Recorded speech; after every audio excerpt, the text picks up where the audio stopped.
El día de hoy, de conformidad con lo mandatado por el artículo 96 de la Constitución, este Consejo General iniciará el cómputo final y la publicación de resultados de la primera elección de integrantes del Poder Judicial de la Federación en la historia de nuestro país.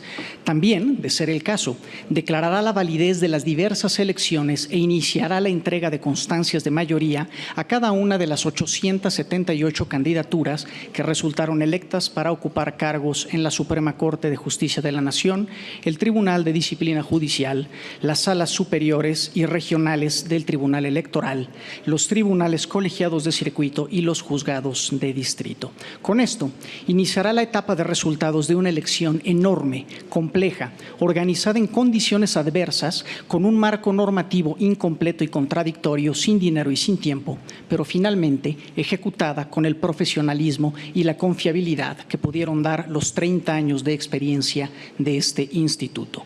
Fue la elección posible, no la elección perfecta.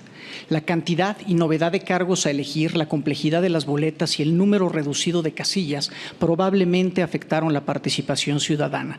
También la falta de recursos para acelerar el cómputo y para implementar conteos rápidos o un programa de resultados preliminares abonó a la incertidumbre y una legislación incompleta y restrictiva que no previó mecanismos de revisión y vigilancia efectivos sentó las bases para múltiples especulaciones, la mayoría de ellas infundadas. Estos son aspectos fundamentales que deberán corregirse para una elección futura, tanto en sede administrativa como en el Congreso de la Unión. En lo que toca a la organización de la elección, el INE y más de 800,000 ciudadanas y ciudadanos hicieron posible, en términos generales, una jornada electoral pacífica y ordenada. A ellas y a ellos y a los casi 13 millones de electores que participaron, todo mi agradecimiento y todo mi reconocimiento. Sin embargo, esta elección también trajo de vuelta prácticas profundamente antidemocráticas que creíamos desterradas de nuestro sistema electoral.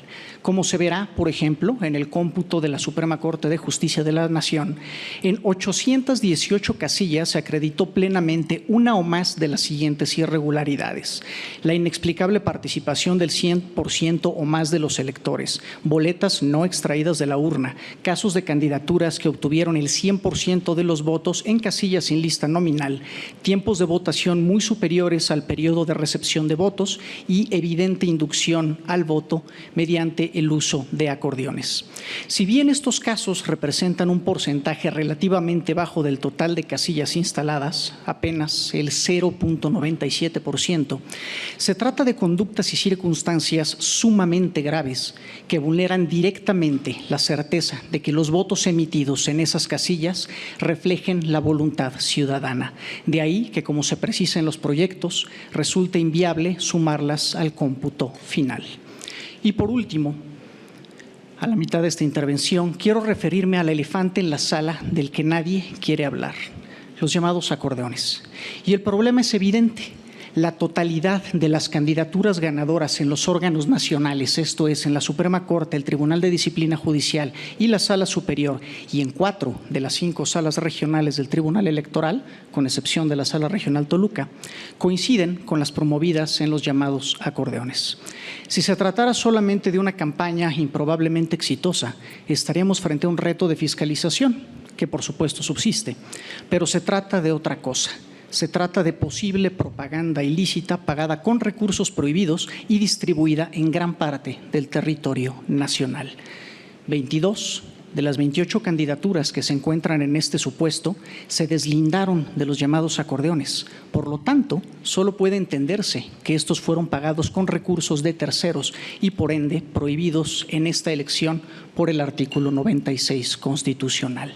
En los expedientes de la Unidad Técnica de lo Contencioso Electoral constan denuncias por la distribución de por lo menos 37 modelos distintos de acordeones presuntamente distribuidos en 15 entidades de la República e incluso incluso algunos a nivel nacional. En los informes de los consejos locales se da cuenta de la distribución de estos en 5 estados más y hasta ahora en las quejas de la Unidad Técnica de Fiscalización se denuncia el uso de acordeones en 3 entidades adicionales.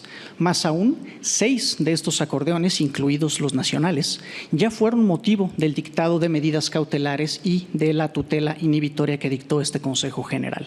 Es decir, existen indicios documentados de la distribución generalizada de estos acordeones. Si bien se trata de diversos modelos de acordeón, en su mayoría promueven a las mismas candidaturas ganadoras en los cargos nacionales y en las 4 salas regionales. En los cargos nacionales, las candidaturas ganadoras estaban incluidas en promedio en el 80% de los acordeones y en los cargos de las salas regionales la coincidencia es del 85% en promedio. Esto constituye un indicio de que a pesar de las diferencias entre los distintos acordeones, se trató de una estrategia propagandística dirigida intencionalmente a beneficiar a las mismas candidaturas. Si todo esto se llega a acreditar en sede jurisdiccional, estaríamos hablando entonces de una afectación directa a la equidad en la contienda en virtud de la distribución generalizada de propaganda ilícita a favor de candidaturas determinadas. Más aún, podría actualizar el supuesto de nulidad previsto en el artículo 77 ter, inciso E, de la Ley General del Sistema de Medios de Impugnación en materia electoral, relativo a acreditar el uso de financiamiento público o privado, cuestión que conoceremos una vez que concluya el proceso de fiscalización en julio próximo. Y dado que el resultado de la elección en estos cargos es idéntico al contenido de la propaganda denunciada, también parece haber un indicio fuerte de que su distribución pudo haber sido determinante para el resultado de estas elecciones. Todos estos elementos, indicios y procedimientos pendientes, para ser exacto, me generan, al menos a mí personalmente, una duda razonable sobre la validez de estas 7 elecciones. Y me parece que el INE no puede ser omiso ante la posibilidad de que se acrediten tales irregularidades. Sin embargo, estoy consciente de que los indicios no generan prueba plena y las nulidades deben estar basadas en irregularidades plenamente acreditadas.